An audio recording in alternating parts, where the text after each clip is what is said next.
Fish Venkat గారి మరణం ఆయన అభిమానులకు అలాగే ఇండస్ట్రీకి తీరని లోటు అయినప్పటికీ కూడా ఎంతోమంది అభిమానులు ఆయన అంతిమ యాత్రలో పాల్గొంటూ సాగనంపడం మనం బిగ్ టీవీ ఎక్స్క్లూజివ్లో కూడా చూడడం జరిగింది. ఆయనకు అంతమంది అభిమానులు ఉన్నారా అనేది కూడా మనకి తెలిసిందని చెప్పొచ్చు. అదేవిధంగా ఇప్పటికి కూడా ఆయన అభిమానులు ఆయన అసలు నిజంగానే చనిపోయారా, చనిపోతే అసలు ఎలా చనిపోయారు, దానికి గల కారణం ఏంటి అంటూ కూడా ఇప్పటికీ కూడా ఫోన్లో వస్తున్న పరిస్థితిని మనం చూస్తున్నామని చెప్పొచ్చు. అందరికీ ఒక ఎత్తు అంటే ఆయన భార్యకి మాత్రం మరొక ఎత్తు అని చెప్పొచ్చు. ఎందుకంటే ఇంటికి పెద్దగా ఉంటూ ఏ విషయమైనా సరే ఆయనే చూసుకుంటూ కరెంటు బిల్ దగ్గర నుంచి సరుకుల వరకు కూడా ఇంట్లో ఏం అవసరం ఉన్నా కూడా ఆయనే చూస్తారే తప్ప ఆయన భార్యకి ఇంత పని కూడా చెప్పరు అని చెప్పి కూడా ఆవిడ గతంలో మనకు చెప్పింది. అలాంటిది మహిళ ఇప్పుడు ఏ విధంగా ముందుకు సాగగలదు, మరి అంత ధైర్యం ఎలా వస్తుంది? ఎందుకంటే ముందంతా కూడా ఫిష్ వెంకట్ గారు అంత ధైర్యంతో ఇల్లంతా కూడా చూసుకోవడం జరిగింది, వెనక నుంచి ధైర్యం ఇవ్వటం జరిగింది. మరి ఇప్పుడు దానికి సంబంధించి ఆవిడతో మరిన్ని విషయాలు కూడా మాట్లాడే ప్రయత్నం అయితే చేద్దాం. అమ్మ నమస్తే. అమ్మ, ఆయనకి ఎంతమంది అభిమానులు ఉన్నారనేది మనం చూసాం. అంతిమయాత్రలో ఎంతోమంది వేల మంది అభిమానులు వెనకాల వచ్చే సాగనంపిన విజువల్స్ అన్నీ కూడా మనం చూసాం, మీరు కూడా చూసారు. అంతమంది అభిమానులు ఉన్న వ్యక్తి, అంత మంచి ఇండస్ట్రీలో మంచి పేరు ఉన్న వ్యక్తి ఈరోజు చనిపోవడం అంటే చిన్న విషయం కాదు. చనిపోవడానికి గల కారణం ఏంటి? ఆయనకు షుగర్ ఉంది, బీపీ ఉంది, థైరాయిడ్ ఉందన్న. మంచి షూటింగ్ చేసుకుంటుండు. అది ఏదో సినిమా తీసిండమ్మా, డిజిటల్ సినిమా తీసిండు. ఆ కొత్త షూలు వేసారంట. ఆ కొత్త షూలకు చిన్న ముళ్ళు వచ్చుకుంది. ఆ ముళ్ళు చిన్న పోయి పెద్దగా అయింది. అప్పుడు నన్ను కూడా చూపించుకుందాం, షుగర్ ఉన్న మనుషులకు జిల్లు తగ్గదు, ఏది తగ్గదు. చూపించుకుందాం పట్టించుకోలేడు. ఏమనంటే మందు తాగి ఇవి అనుకుంటే నిద్రపోతే అయిపోతుంది అన్నట్టుగా అట్లా అనుకుంటున్నాను. అది ఇంత చాలా పెద్దగా అయింది. పెద్దగా అయితే సోమి హాస్పిటల్కి తీసుకెళ్ళినాం. ఆ సోమి హాస్పిటల్ అన్నాడు ట్రీట్మెంట్ చేసి, మా ఫ్యామిలీ డాక్టర్ అయినా ట్రీట్మెంట్ చేసి ఒక వారం రోజులు పెట్టుకున్నాడు.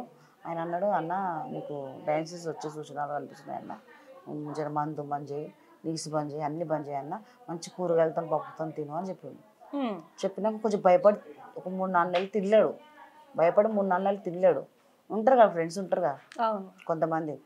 ఆ ఫ్రెండ్స్ అక్కడెక్కడ తీసుకుపోతుండే, మంచిగా మటన్ చికెన్ అవి తినిపించి తాపించి పంపిస్తుంది. మనం ఏమి ఇంటికి వచ్చినా గొడవ చేస్తుంటాం, ఎందుకు తిన్నావు, ఎందుకు చేసినావు, నీకేమైనా అయితే వచ్చి కూర్చుంటారా, చూస్తారా, అది అవును అంటుంటే మళ్ళీ బంద్ చేస్తుండే, మళ్ళీ బయట పోయి మళ్ళీ అట్లా చేస్తుంది. ఇట్లా రొటీన్ లాస్ట్ కిడ్నీల కాడికి వచ్చేసింది ప్రాబ్లం. అంటే ముందే ఆయన చూసుకొని ఉంటే ఈరోజు డాక్టర్ చెప్పిండు కూడా మాకు వచ్చే సూచనలు ఉన్నాయన్న, కొంచెం జాగ్రత్తగా ఉండు అని చెప్పిండు. అంటే ఇది 2 సంవత్సరాల నుంచా 3 సంవత్సరాలు? 5 సంవత్సరాల నుంచి. 5 సంవత్సరాలు. ఇప్పుడు వచ్చే నెలకు 5 సంవత్సరాలు. అంటే షుగర్ వచ్చి 25 సంవత్సరాలు. మరి 5 సంవత్సరాల నుంచి ఆయన ఆరోగ్యం ఏంటి? కిడ్నీల ప్రాబ్లం వచ్చింది. 5 సంవత్సరాల నుంచి కిడ్నీ ప్రాబ్లం. నిమ్స్లో ఉన్నాం 4 రోజులు. ఆయన చేయించుకో అని చెప్పిండు. అప్పటి నుంచే ట్రై చేస్తున్నాం. మార్పిడి చాలా ట్రై చేస్తున్నాం. అంటే కిడ్నీ మార్పిడి ఎవరికైనా ఉంటే ఫస్ట్ కుటుంబంలో చూస్తారు కదా, మరి మీ కుటుంబంలో ఎవరిదైనా మ్యాచ్ అవ్వటం కానీ ఇవేమైనా జరిగాయా? అప్పటి నుంచే ట్రై చేస్తాం అన్నాడు ఆయన డాక్టర్. ఇస్తే మీ పిల్లలది, మీ భార్యది, మీ అమ్మది, మీ తమ్ముళ్ళది, ఇంట్లో వారికే ఇవ్వాలి, రక్త ఇవ్వద్దు. మళ్ళీ అందులో ఓ పాజిటివ్ ఉండాలి, ఆయన ఓ పాజిటివ్ ఉండాలంటే వాళ్ళ అమ్మది ఒక్కదాన్ని కలుస్తుందని చెప్పారు. ఇక వాళ్ళ అమ్మ కొంచెం ఏజ్ పర్సెంట్ కదా, ఎందుకని చెప్పి తీసుకోలేదు. ఇక అప్పటి నుంచి ట్రై చేస్తున్నాడు. మేము కూడా ట్రై చేస్తున్నాం. ఎవరు చూసినా 1 కోటి రూపాయలు, 50 లక్షలు, 60 లక్షలు, ఇట్లా 60 లక్షలు 70 లక్షలు ఉంటే మిమ్మల్ని ఎందుకు కడతాం మేము? అంటే ఎప్పటి నుంచి 5 సంవత్సరాల నుంచి అవుతుంది. కానీ అప్పటి నుంచి సినిమాలకు కూడా దూరంగా దూరంగా. అప్పుడు నిమ్స్ పోయినప్పుడు షూటింగ్ ఫోన్లు వస్తున్నాయి రమ్మని, కానీ పోయలేని పరిస్థితులు ఉన్నాడు. అంటే ఇప్పుడు మీరు అన్నారు మీ మాటల్లోనే 50 లక్షలు అవుతాయి, 70 లక్షలు అవుతాయి, 60 అన్నారు. అయితే సోను సూద్ గారితో కూడా మనం రీసెంట్ గా మాట్లాడినప్పుడు ఆయన చెప్పారు నాతో, అంటే ఎంత డబ్బైనా సరే నేను పెట్టుకుంటాను, కాకపోతే కిడ్నీ ఇచ్చే వాళ్ళు దాతలు దొరకలేదు అని చెప్పారు. అది ఈ మధ్య అంత మేము ఎవరు చెప్పలేం కదా. అంతకుముందు మేము ఎవరు చెప్పలేము. ఇక మళ్ళీ మేమే చూయించుకున్నాం. మా బంగారము, పైసలు, ఇంకో ఇక ఇంటి పెట్టింది 15 లక్షలు అన్నీ అయిపోయినాయి. మా దగ్గర ఏం లేవు పైసలు. పోయిన సంవత్సరం అందరు ఏ పైసలు, బంగారం లేదు, ఏం లేదు. ఉన్నాయి 2 కార్లు. అప్పటికి నేను అన్న మా కొడుకుకి, డాడీ కంటే ఎక్కువ 2 కార్లు అమ్మేసి ఎవడో గిరివన్న పెట్టి తీసుకుపోదాం వీర హాస్పిటల్కి అని చెప్పినాం. చెప్తే వద్దు కార్లు ఎందుకు, నావి అని అన్నాడు. నీకే చూపిస్తాను అవును అన్నాడు. వద్దు ఉండని, ఇట్లనే ఉండండి, మంచిగా ఉంటాను అని అన్నాడు. అట్లా వెళ్తూ బాగా అదైపోతున్నది, డౌన్ అయిపోతూనే ఉన్నది. మళ్ళీ ఇక మాకు అర్థమవుతలేదు, ఇదంతా ఇట్లా ఇన్ఫెక్షన్ అయ్యి ఇట్లా సీమ్ గారి ఇట్లా బాగా వాసన అనేది వస్తుంది వస్తుంది. ఇంటిలో ఏం చేయాలి, ఎవరిని అడగాలి, సొమ్ముళ్ళవు ఇది గిరి పెడతామా అమ్ముదామా, అసలు మాకు ఏం అర్థమవుతలేదు. అంటే ఆ కాలుకి ట్రీట్మెంట్ జరిగిందా అప్పటి వరకు, లేకపోతే జరగలేదు? అప్పుడే మా పాప ఏం చేసింది, ఇక దోలాడిపోయి యాంకర్ అన్నది, ఏం పేరు రోజన్ అన్నది నెంబర్ తీసుకుంది. అన్న మా అన్నది డాడీ ఇట్లా పడుతుంది అన్న, ఒక్కసారి రా అన్న ఇంటికి అని అన్నని పాపం అడగంగానే వచ్చిండు మాట్లాడి ఇంటర్వ్యూ చేసిండు. ఇక ఏమంటే ఆయన ఆడ పెట్టిండు ఫోన్లో, ఇక వెంటనే ఫోన్లో పైసలు వేస్తూనే ఉన్నారు, ఆయనకు వేస్తూనే ఉన్నారు. మళ్ళీ అప్పుడే శ్రీనివాస్ యాదవ్ అల్లుడు ఆయన చూసి ఆయన కారు ఇంటికి పంపించి ఆయన తీసుకొని హాస్పిటల్కి పోయింది. కానీ ₹1 తీసుకోవాలమ్మా. ఇది ఎప్పుడు జరిగిందమ్మా? ఇది సంవత్సరం కింద. ఇక అసలు ఒక్క రోజులో లేచి సర్జరీ చేసి పోగానే ఒక్క రోజులో లేచి నడుస్తుంది మంచిగా. మరి ఆ తర్వాత మళ్ళీ ఎప్పటి నుంచి నెల రోజులు ఉన్నాం. మళ్ళీ ఇప్పుడు ఒక 2 నెలల కింద వాళ్ళ ఫ్రెండ్ వాళ్ళు 9 చనిపోయాడు. 9 చనిపోతే ఏం చేసిండు, భద్రాచలం కొత్తగూడెంలో ఆడిపోయిన. అప్పుడు నేను అన్న నీకు వెళ్తే బాగాలేదు, సాగు పోవాలని ఏముంది, పోకని కూడా అన్న. ఏం పోతానే అని పోయాడు ఒక్కడే బస్సులో పోయి 3 రోజుల దాకా 5 రోజుల దాకా 10 రోజుల దాకా ఉండి మళ్ళీ వచ్చాడు. మళ్ళీ ఎందుకో మళ్ళీ కొత్తగూడెం మళ్ళీ పోయాడు. అక్కడ మా అల్లుంది బండి ఉంది, ఆ బండి నడుపుకుంటా అంటే అప్పుడు బాగా నడిపించింది దాని బండి, కానీ చేత కాదు కదా, అది ఎక్కువ వెయిట్ ఉంటుంది కదా. ఆ బండి నడిపించి కింద పడ్డాడమ్మ. కింద పడి మళ్ళీ ఈ కాలు కూడా ఇన్ఫెక్షన్ అయింది, ఇది కూడా ఇన్ఫెక్షన్. రెండోది ఇన్ఫెక్షన్ అయ్యి ఇల్లు కూడా సీమ్ వచ్చింది బాగా. అప్పుడే అంత మందిని అడిగినాం. మళ్ళీ ఇప్పుడు ఇంకొవరిని అడగాలి, మన దగ్గర సమ్ము లేదు, ఏది లేదు. కారు అమ్ముదామంటే కారు ఖరాబ్ అయింది, ₹1,00,000 పెట్టి చేపించి అమ్మాలి. ఆ 1,00,000 అయినా కూడా ఉండాలి కదా నా దగ్గర. అట్లా అది ఇది అని చెప్పి తిరిగి మళ్ళీ బెచారేసి ఎట్లనన్నా చేద్దాము. సోమయ్య తీసుకెళ్ళినా, మళ్ళీ సోమయ్య తీసుకెళ్ళినా. అన్న ఆయనకు చాలా బాగా క్లోజ్ అనమాట. మాకు దండం పెడతాను, కాలు మొక్కుతాను, నాకు ఎట్టన్నా చూడాలంటే లేదమ్మా లేదు, పెద్ద డాక్టర్ దగ్గర తీసుకోవాలి కంపల్సరీ, ఇక్కడ నేను ఏం చేయలేను, ప్లీజ్ ఏమనుకోకని చెప్పిండు. చెప్తే వెంటనే నేను ఏం చేసిన, మా బాబు ఏం చేసిండు, నాకు తెలిసిన డాక్టర్ ఉండని చెప్పి ఉప్పల్ డాక్టర్ తీసుకున్నాడు. వాడు తెలిసిన డాక్టర్ అని చెప్పింది, కానీ వాడు ఎన్ని పైసలు అంటే మాట్లాడితే 1,00,000 అంటుండు. మాట్లాడతారు ఉప్పల్ల, మాట్లాడితే 1,00,000. అప్పటికన్నా నాకు పియర్కేలా చూసిరు మాకు మా ఆయనకు, కానీ ఇట్లా పైసల గురించి చూక టార్చర్ పెట్టలే. మరి నువ్వు చాలా టూమచ్. ఆయన తెలిసిన వాళ్ళు చాలా మంది ఉన్నారు, వాళ్ళందరూ వస్తారు ఇస్తారు, అన్న కొంచెం ట్రీట్మెంట్ చేయండి అన్న ప్లీజ్ అన్న అని బతలాడుతూనే ఉన్నా. పైసలు అమౌంట్ ఇస్తేనేమో చూస్తారు, లేకపోతే ఆపేస్తారు, ఇస్తేనేమో చూస్తారు. అప్పుడు మళ్ళీ మా బిడ్డ మళ్ళీ రోషన్ రిక్వెస్ట్ చేసింది. అప్పుడు మళ్ళీ రోషన్ వచ్చి బాబు వచ్చి మాట్లాడాను. వాళ్ళ దగ్గర ఇప్పుడు డబ్బులు ఏం లేవు, కొంచెం మీరు ఎంతనన్నా కానీ ట్రీట్మెంట్, ఎన్ని పైసలైనా కానీ ట్రీట్మెంట్ చేయండి. అందరు వాళ్ళ ఫ్రెండ్స్ వాళ్ళు వీళ్ళు వస్తూనే ఉంటారు, ఆయన పైసలు కూడా ఇస్తూనే ఉంటాం అన్నమాట, ఇస్తారు మీకు, వాళ్ళు ఇవ్వకుంటే నేను చెక్ ఇస్తాను నీకు అని కూడా చెప్పాను. ఆ ఒక్కరోజే చూసారు ట్రీట్మెంట్ చేసారు, మళ్ళీ తెల్లారి చేయలే. ఇక అక్కడక్కడ అందరమ్మా ₹1,00,000 తెచ్చి ఇచ్చిరమ్మా. అక్కడక్కడ అందరూ మొత్తం ఎంత వచ్చిందమ్మా? అక్కడ 5,00,000 దాకా వచ్చినాయమ్మా, 5,00,000 దాకా వచ్చినాయి. ఇక అవి 4,50,000 అయినాయి, బిల్లు కట్టేసాం. నన్నమ్మ బిడ్డ వద్దు, నాకు అసలు నచ్చలే, రాకుండా పిఆర్కే తీసుకుందాం అని అంటుంటే అప్పుడే ఆయన ఇంటర్వ్యూ. అంటే ఇప్పుడు ఎక్కడైతే ఇప్పుడు ఫస్ట్ ట్రీట్మెంట్ జరిగిందో హాస్పిటల్ నుంచి పిఆర్కేకి అసలు ఎందుకు తీసుకొచ్చారు? అదే నేను చెప్తున్నా కదా, నాకు నమ్మకం హాస్పిటల్ మంచిగా ఉంటుంది, నాకు నమ్మకము. అలా 3 సార్లు పోయినా, 3 సార్లు మంచిగా వచ్చాడు. ఒక్కరోజులోనే ఇది చూస్తే తెల్లారి వచ్చడం, ఎంత మంచిగా, ఎంత సిక్లో పోయినా కూడా మళ్ళీ మంచిగా. అంటే అమ్మ ఇక్కడ ఇంకొకటి ఒక వార్త వచ్చింది ఏంటంటే, ఎవరైతే ఇప్పుడు గబ్బర్ సింగ్ టీం ఎవరైతే ఉన్నారో వాళ్ళందరూ కూడా మా దగ్గర డబ్బులు లేవు, కానీ మీరు ఫిష్ వెంకట్కి ట్రీట్మెంట్ చేయాలి అని బెదిరించారా డాక్టర్స్? ఏం బెదిరేలమ్మా, ఉన్నది అక్కడనే ఏం బెదిరేలు. చెయ్యండి ఎట్లనన్నా మేము ఎంతగానో మేము ఇచ్చే తీసుకుపోతామని అన్నారు, కానీ అట్లా మాత్రం చేయలేదు. నాకు నచ్చలేదు. మరి అప్పుడు అంటే మొత్తం ఎంత ఖర్చు అవుద్దని చెప్పారు డాక్టర్లు ట్రీట్మెంట్ కి? మొత్తం వాళ్ళు చెప్తలే కానీ తీసుకుంటున్నారు. ఎంత తీసుకున్నారు మొత్తం ఇప్పుడు వరకు? 4,50,000 తీసుకు చెప్తున్నా కదా, 4,50,000 తీసుకురు. అంటే వచ్చిన 5,00,000 4,50,000 అంటే వెళ్ళిపోయాయి. మేము అక్కడనే ఉన్నాం కదా, మేము భోజనాలు టిఫిన్లు మాకు ఎవరు తీస్తారు టిఫిన్లు? మేము అక్కడనే ఉన్నాం, 8 మంది ఉన్నాం మేము మేడం. అన్నీ మేము లంచ్ భోజనాన్ని బయటనే చేసినాం. నాకు నచ్చలే, వద్దు వద్దు వద్దు అని మా బిడ్డ అంటే పడితే మళ్ళీ ఆయన ఇంటర్వ్యూ చూసి మళ్ళీ మా పాపకు ఫోన్ చేసి రండమ్మా అని ఫోన్ చేసి పోయినాం. మళ్ళీ ఆడిపోయి అప్పుడు డాక్టర్ చెప్పిండు, అంత అయిపోయిందమ్మా, మీ ఆయనకి ఎంత చెప్పింది. పాపం ఆ డాక్టర్లు కూడా అందరూ గుర్తుపడతారు. అంత చెప్పినా మీ ఆయన వినలేడు, ఎంత చెప్పినా అన్ని మొన్న వస్తే కూడా చెప్పిన నేను, ఎంత చెప్పినా మీ ఆయన వినలేడు, లోపల అంతా ఖరాబ్ అయిపోయినాయి, ఒక్క లివరే కూడా ఖరాబ్ కావడానికి వస్తుంది, అది కూడా మొత్తం ఇన్ఫెక్షన్ అయ్యింది. ఇప్పుడు ఎట్లా ఆయన మేము చేసే ప్రయత్నాలు అన్నీ చేస్తాం, ఇంకా దేవుని దయ అని చెప్పింది. ఇక ఎట్లా అలా అట్లా చెప్పినా కూడా నేను ఏమంతా చేయలే, ఎట్లా బతికే వస్తున్నా పోతూనే బతికినా, కానీ ఇట్లా అవుతుందని మాత్రం నేను అనుకోలేనమ్మా నేను. అంటే ఇప్పుడు మామూలుగా ఆ హాస్పిటల్కి వెళ్ళిన తర్వాత అసలు కళ్ళు కూడా తెరవలేదు అంటూ కూడా మీరు మాతో చెప్పడం జరిగింది ఒక ఇంటర్వ్యూలో. అంటే కళ్ళు తెరిచిండు కానీ గుర్తుపడతలేడు, చూస్తలేడు. అంటే ఇట్లా ఇట్లా ఇట్లా ఇట్లా అంటుండు కానీ ఏం మాట్లాడతలేడు, ఏం చూస్తలేడు. మాట్లాడడానికి సమాధానం ఇస్తాడు, అప్పుడు కళ్ళతోనే సమాధానం ఇచ్చాడు ఆడ ఉప్పల్లా.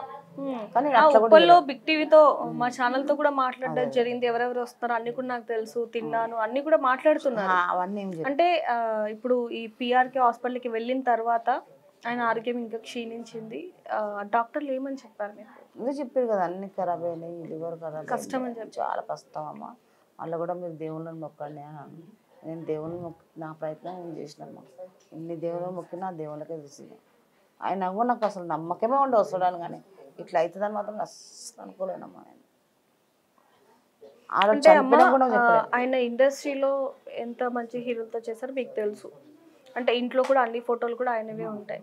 అయితే అంతమంది ఇండస్ట్రీలతో అంటే పెద్ద పెద్ద హీరోలతో పనిచేశారు, అల్లు అర్జున్, చిరంజీవి గారితో కొన్ని సినిమాలు, అల్లు అర్జున్ గారితో, రామ్ చరణ్ గారితో, ఇలా అన్నింటిలో చేసినప్పటికి కూడా ఎందుకని వాళ్ళు ఎవరు కూడా స్పందించలేదు అంటే ఏం చెప్తారు? అంతే నాకు అర్థమవుతలేదు అమ్మ. మంచి మంచి హీరోలతో చేసిండు, కావాలంటే అక్కడ ఫోటో చూడు, మంచి హీరోలతో చేసి పెద్ద పెద్ద హీరోలతో చేసి ప్రతి ఒక్కరితో చేసిండు.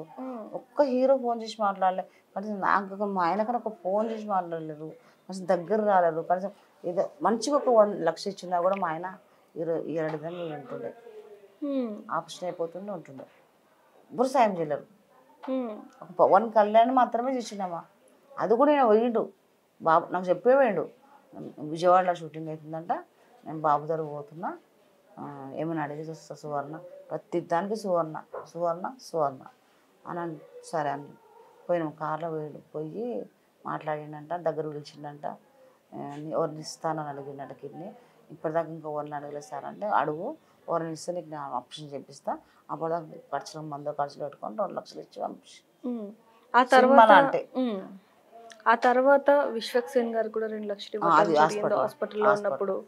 అయితే అమ్మ ఇంకొంతమంది ఏం చెప్తున్నారంటే త్రివిక్రమ్ గారి పిఏ కూడా నిన్న మాట్లాడడం జరిగింది ఆయనతో కూడా ఏం చెప్తున్నారంటే నేను హాస్పిటల్ బిల్లు కూడా నేను కట్టాను అన్నట్టు ఆయన చెప్పడం జరిగింది. నాకైతే ఫోన్లో అదే అర్థమైంది, నిజంగానే కట్టారా లేకపోతే అంటే చాలా వరకు ఫేక్ కాల్స్ వస్తున్నాయని మీ అమ్మాయి చెప్పింది నాకు. ఈ రోజు కూడా 1 గంట ముందు ఫోన్ చేసి పవన్ కళ్యాణ్ గారు ఇందాక 1 గంట ముందు కూడా ప్రభాస్ పిఎన్ మాట్లాడుతున్నాను, మొత్తం ఖర్చు కూడా నేను చూసుకుంటాను ఇప్పటి నుంచి అంటూ కూడా ఫేక్ కాల్ వచ్చింది అంటూ కూడా ఫిష్ వెంకట్ గారి కూతురు మనకు ఫోన్ చేయడం జరిగింది. మరి ఎందుకని ఇలా అంటే ఆయన బతికి ఉన్నప్పుడు అలాగే చేశారు, ఇప్పుడు చనిపోయాక కూడా ఇలాంటివి చేస్తూ ఉంటే అంటే మీకు సాయం చేసే వాళ్ళు కూడా ఎవరు చెయ్యరు కదా, మరి దీనికి సంబంధించి మీరు ఏమంటే? నాకు అర్థమవుతలేదమ్మా, అంత ఫేక్ కాల్ ఎందుకు ఇస్తారు అసలు, ఆయన మీద అసలు ఫేక్ కాల్ ఎందుకు ఇస్తున్నారు అసలు అర్థమవుతలేదు అసలు. ఇప్పుడు కూడా ప్రభాస్ వాళ్ళ పిఏ మళ్ళీ ఫోన్ చేసాడు, మీ డాడీ ఒకసారి మీరు ఆ నెంబర్ కూడా మాకు ఇవ్వండి, ఒకసారి మేము తాగి గుట్కాలు తిని మీ డాడీ చనిపోతాడు, అందుకని ప్రభాస్ వచ్చి చేయలేడు అని చెప్తున్నాను పిఏ నేను అసలు అట్లా. ఇప్పుడు ఇంత గంట ముందు అయితే అమ్మ అంటే మేము కొంతమంది మాతో మాట్లాడినప్పుడు ఆయన చనిపోవడానికి గల కారణం కూడా ఎక్కువగా తాగుతూ ఉంటారు అని చెప్పారు. 20 గంటలు ఏం తాగలేడమ్మా, ఎందుకు చచ్చిపోయినా అవదు మళ్ళీ తాగుతాడు, తాగడానికి కాదు, 20 గంటలు తాగాడు. షూటింగ్ ఉంటే అసలే తాగాడు, షూటింగ్ ఉంటే. మీతో ఏ విధంగా ఉండేవాడు? చాలా బాగుంటుండే, ఎంత తాగినా ఏం చేసినా ఏదో అట్లా గొడవ పెట్టుకుంటుండే, మళ్ళీ అప్పుడే అంటే మొగుడు పిల్లలకి ఎలానో ఉంటూ ఉంటాయి పిల్లల విషయంలో గొడవ పెట్టుకుంటుంటే మళ్ళీ అప్పుడే మాట్లాడాలి, మనం అందరం అప్పుడే ఇంట్లో ఉండాలి అందరం, ఆయన కనిపించాలి కంటికి. ఇంత పెద్ద పిల్లలు అయినా కూడా కొంతమంది పిల్లలు ఎట్లా పోతారు బయటికి, ఇంట్లో ఉండాలి, ఆయనకు కనిపించాలి, అట్లా ఉంటుండే. కానీ మళ్ళీ ఏ రోజు మా పిల్లలను నువ్వు పని చేయాలి, నువ్వు పని చేసి పైసలు తెచ్చేయాలి అని అనలే. మొన్న చదాక కూడా ఆయనే చదివాడు పిల్లలు. అయితే ఇప్పుడు వరకు అంటే ఎవరెవరైతే ఇచ్చారో అదంతా ఎంత అమౌంట్ అయింది ఇప్పుడు వరకు? అయిందమ్మా, ఖర్చు చేస్తూనే ఉన్నాం, పెడుతూనే ఉన్నాం. ఇప్పుడు అదే పైసలు ఉన్నాయి లేవు, మరి 10 రోజులు ఎట్లా చేస్తాం అదొక టెన్షన్ కలిగిందా. అయితే ఇప్పుడు వరకు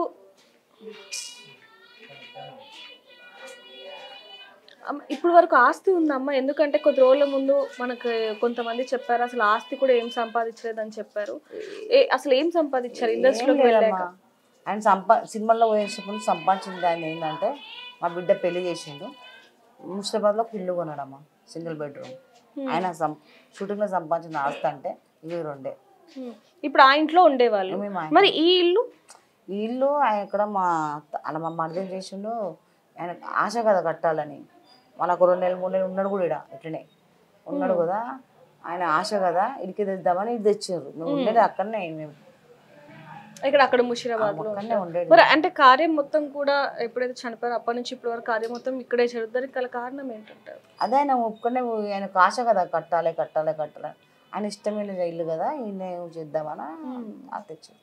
అసలు నాకు ఇష్టం లేకుండా ఇక్కడ దేవాలని అక్కడే తీసుకోవాలి. సోను సూద్ గారు పిఏ ఫోన్ చేసినప్పుడు ఏమని మాట్లాడారు మీతో? మాట్లాడినా ఎట్లైనా వస్తా కలుస్తా ఇస్తా, 1 లక్ష రూపాయలు పంపిస్తున్నా అని చెప్పింది. మంచు మనోజ్ కూడా ఫోన్ చేయడం జరిగింది, మాట్లాడారు.